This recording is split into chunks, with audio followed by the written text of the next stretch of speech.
Come with me to explore the lesson planning process for world history, doing some work at my local Starbucks downtown. Now, today's deep dive is going to take us into considering and identifying which unit is going to be the best for engagement and student learning for this school year. Now, originally I wanted to start with Unit 1, which included Renaissance and Reformation. But after close consideration and talking with our English 2 teacher, I really want to take a deep dive into this Nazi Germany and Henrietta Lacks topic that they're discussing.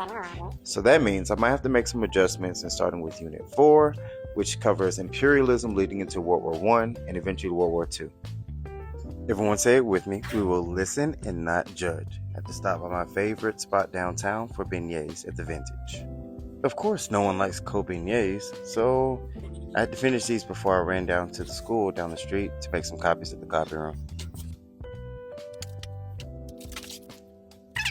Okay, I don't get to have this much fun at school when I'm making copies in the copy room.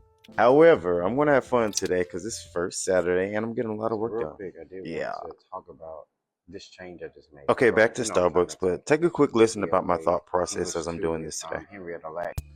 So looking at these questions here, these are some of the things that the resources that the state provides. They're not the best resources, but there's something to kind of get the ball rolling. The continent claims questions are really good ones to kind of use as guiding questions.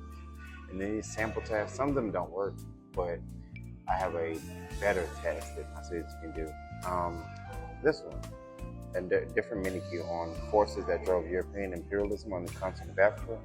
So we can really dig into some of the resources, social, economic, and political resources and benefits in Africa that was so enticing for European imperialism to take over and rule and make things their way. So here are some of the reading and engagement strategies that I use for my class. This one's role-playing for informational text. It looks like I have finally made a decision on which mini-Q I'm going to use for this first unit. Now remember that building better students involves better lesson planning and better relationships with your students.